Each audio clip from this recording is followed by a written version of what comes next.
हर हर महादेव दोस्तों।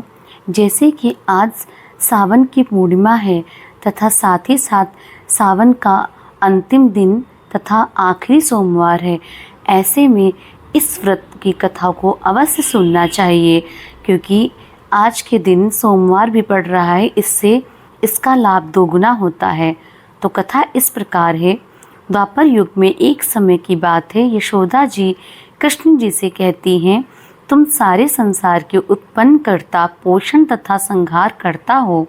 आज कोई ऐसा व्रत मुझसे कहो जिसके करने से मृत्यु लोक में स्त्रियों को विधवा होने का भय ना रहे तथा यह व्रत सभी मनुष्यों की मनोकामना पूर्ण करने वाला हो। श्री कृष्ण कहते हैं, माता तुमने अति सुंदर प्रश्न किया है। मैं तुमसे ऐसी ही व्रत को सविस्तार कहता हूँ। सौभाग्य की प्राप्ति के लिए स्त्रियों को 32 पूर्णिमाओं का व्रत करना चाहिए। इस व्रत को करने से स्त्रियों को सौभाग्य संपत्ति मिलती है। यह व्रत अचल सौभाग्य को देने वाला और भगवान शंकर के प्रति मनुष्य मात्र की भक्ति को बढ़ाने वाला है। यशोदा जी कहने लगी कि हे कृष्ण, सर्वप्रथम इस व्रत को मृत्यु लोक में किसने किया था, इसके विषय में विस्तार पूर्वक मुझसे कहो। श्री कृष्ण जी कहने लगे कि इस भूमंडल पर एक अत्यंत प्रसिद्ध राजा, चंद्रहास से पालित अनेक प्रकार के रत्नों से परिपूर्ण कातिका नाम की एक नगरी थी। वहाँ धनेश्वर नाम का एक ब्राह्मण था और उसकी स्त्री अति सुशील रूपवती थी। दोनों ही इस नगरी में बड़े प्रेम के साथ रहते थे। घर में धन धान्य आदि की कोई कमी नहीं थी। उनको एक ही दुख था, उनकी कोई संतान नहीं थी, जिस वजह से वह बहुत दुखी रहते थे। एक दिन एक बड़ा तपस्वी योगी उस नगरी में आया। वह योगी बाकी सभी घरों से भिक्षा मांगकर भोजन किया करता था, लेकिन उस ब्राह्मण के घर से भिक्षा नहीं मांगा करता था। एक दिन योगी गंगा किनारे भिक्षा मांगकर प्रेम पूर्वक खा रहा था कि धनेश्वर ने योगी को यह सब करते देख लिया।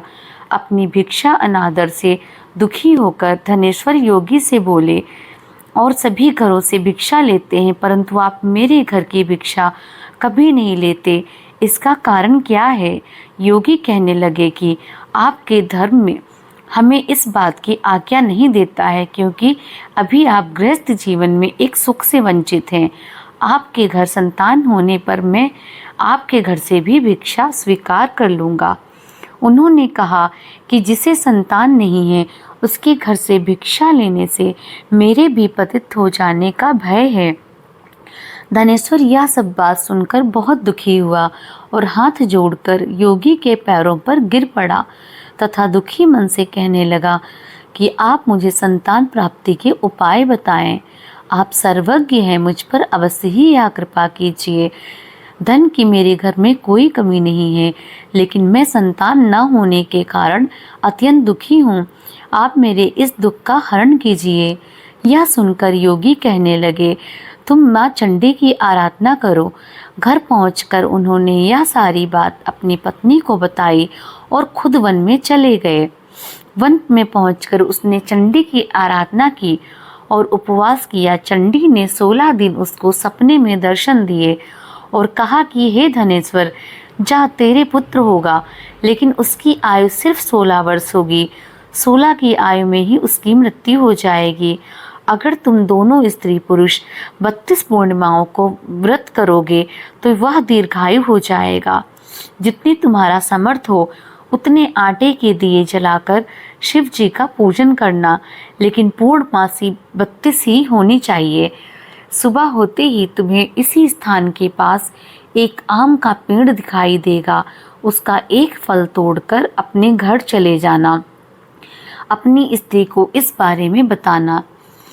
सुबह स्नान होने के बाद वह स्वच्छ होकर शंकर जी का ध्यान करके उस फल को खा ले। तब शंकर भगवान की कृपा से उसको गर्भ हो जाएगा। जब ब्राह्मण सुबह उठा तो उसे उस स्थान पर आम का पेड़ दिखाई दिया और वह उस फल को तोड़ने के लिए चढ़ा, लेकिन वह पेड़ पर चढ़ नहीं पा रहा था। यह देखकर उसे बहुत चिंता हुई। उसने भगवान गणेश की उपासना की और कहा, हे दयानिधि, अपने भक्तों के विघ्नों का नाश करके उनके मंगल कार्य को करने वाले दुष्ट का नाश करने वाले, आप मुझे इतना बल दें कि मैं अपनी मनोकामना पूरी कर सकूं।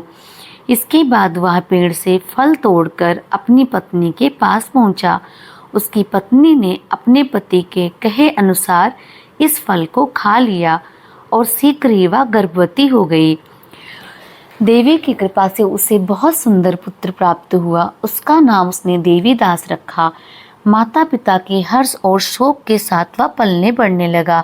भगवान की कृपा से बालक बहुत ही सुंदर था, सुशील एवं पढ़ाई लिखाई में भी बहुत निपुण था। दुर्गा जी के कथन अनुसार उसकी माता से 32 पूर्णमासी का व्रत रखा। उसकी माता ने 32 पूर्णमासी का व्रत रखा। जैसे ही 16वां व्रत वर्ष लगा, दोनों पति पत्नी बहुत दुखी हुए, कहीं उनके पुत्र की मृत्यु ना हो जाए। उन्होंने सोचा कि अगर उनके सामने यह सब हुआ तो वह कैसे देख पाएंगे। तभी उन्होंने देवीदास के मामा को बुलाया और 1 वर्ष के लिए देवीदास को काशी पढ़ने के लिए भेज दिया। देवीदास अपने मामा के साथ घोड़े पर सवार होकर चल दिया। इधर दोनों पति पत्नी ने 32 पूर्णमासी का व्रत पूरा करने में लगे रहे। दूसरी तरफ मामा और भांजा दोनों रात गुजारने के लिए रास्ते में एक गांव में रुके। उस दिन उस गांव में ब्राह्मण की कन्या का विवाह होने वाला था। जिस धर्मशाला में वर और बारात के बाकी लोग रुके हुए थे, उसी धर्मशाला में देवीदास और उसका मामा ठहर गए। उधर कन्या को तेल आदि चढ़ने के बाद जब लग्न का समय आया तो वर की तबीयत खराब हो गई। वर के पिता ने अपने परिवार वालों से विचार विमर्श करके कहा कि यह देवीदास मेरे पुत्र जैसा ही है, मैं इसके साथ लगन करा दूं और बाद में बाकी सारे काम मेरे बेटे के साथ पूरे हो जाएंगे। ऐसा कहने के बाद वर के पिता देवीदास को मांगने के लिए उसके मामा के पास गए और उन्हें सारी बात बताई। मामा ने कहा कि कन्यादान में जो भी कुछ मिलेगा वो हमें दे दिया जाए। वर के पिता ने बात स्वीकार कर ली। इसके बाद देवीदास का विवाह कन्या के साथ संपन्न हो गया।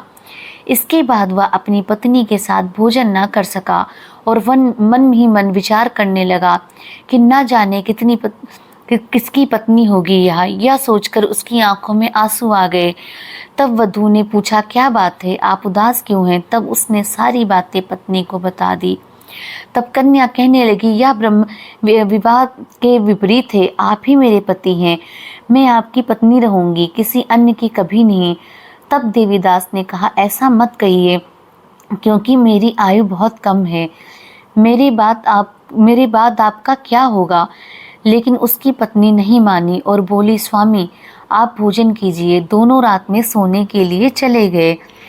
सुबह देवीदास ने पत्नी को 4 नगों से जड़ी एक अंगूठी दी और एक रुमाल दिया और बोला कि हे प्रिय, इसे लो और संकेत समझकर स्थिर चित्त हो जाओ। मेरे मरण और जीवन जानने के लिए एक पुष्प वाटिका बना लो, उसमें सुगंधित वाली एक नवमल्लिका लगा लो, उसको प्रतिदिन जल से सींचा करो और आनंद के साथ खेलो कूदो। जिस समय और जिस दिन मेरा प्राणांत होगा उस दिन यह फूल सूख जाएंगे।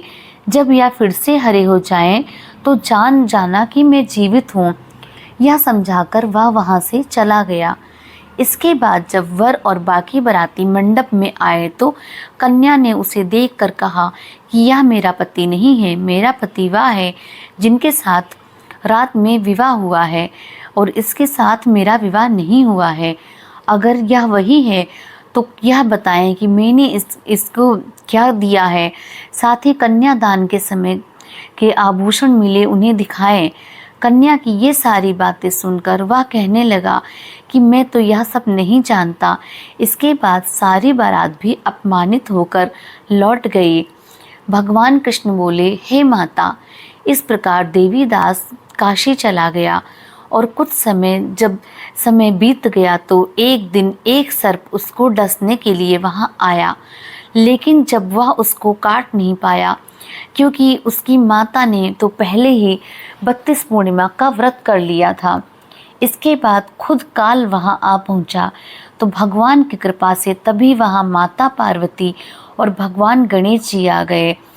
देवीदास को मूर्छित दशा में देखकर माता पार्वती ने भगवान शिव से प्रार्थना की कि महाराज, इस बालक की माता ने तो पहले ही 32 पूर्णिमा के व्रत कर लिए हैं, आप इसको प्राण दें। भगवान शिव जी ने माता पार्वती के कहने पर उसे प्राण दान दे दिया। उधर उसकी पत्नी उसके काल की प्रतीक्षा कर रही थी।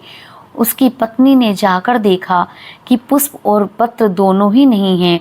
उसको बहुत आश्चर्य हुआ और जब उसने देखा कि पुष्प वाटिका तो फिर से हरी हो गई, तो वह समझ गई कि उसका पति तो जिंदा हो गया है। इसके बाद वह बहुत ही प्रसन्न होकर अपने पिता से कहने लगी कि मेरा पति जीवित है, उनको ढूंढिए। जब 16वां वर्ष व्यतीत हो गया, देवीदास भी अपने मामा के साथ काशी चल दिया। इधर उसकी पत्नी के परिवार वाले उन्हें ढूंढने के लिए जा ही रहे थे कि उन्होंने देखा कि देवीदास और उसका मामा उधर ही आ रहे थे। उसको देखकर उनके ससुर बहुत प्रसन्न हुए और अपने घर ले गए। वहाँ सारा घर इकट्ठा हो गया और कन्या ने भी उसे पहचान लिया। देवीदास ने इसके बाद अपनी पत्नी और मामा को लेकर वहाँ से चल दिया। उसके ससुर ने भी उसे बहुत सारा धन दहेज दिया। जब वह अपने घर की तरफ चल रहा था तो उसके माता पिता को लोगों ने खबर दी कि तुम्हारा पुत्र देवीदास अपनी पत्नी सहित और मामा के साथ आ रहा है। ऐसा समाचार सुनकर पहले तो उन्हें विश्वास ही नहीं हुआ, लेकिन जब देवीदास आया, उसने अपने माता पिता के पैर छुए तो देवीदास के माता पिता ने उनका माथा चूमा और दोनों को अपने सीने से लगा लिया। दोनों के आने की खुशी में धनेश्वर ने बहुत सारा दान दक्षिणा ब्राह्मणों को दिया। श्री कृष्ण जी कहने लगे कि इस तरह धनेश्वर को 32 पूर्णिमाओं का व्रत के प्रभाव से संतान उत्पन्न हुई। अतः जो स्त्रियां इस व्रत को करती हैं वह जन्म जन्मांतरों तक वैधव्य का दुख नहीं भोगती हैं और सदैव सौभाग्यवती रहती हैं। यह मेरा वचन है। यह व्रत संतान देने वाला और सभी मनोकामनाओं को पूरा करने वाला है। तो इस तरह से आज की कथा यहीं समाप्त होती है। अगर आपको कथा पसंद आई है तो प्लीज़ मेरे चैनल को सब्सक्राइब कीजिए और लाइक कीजिए। तब तक के लिए हर हर महादेव।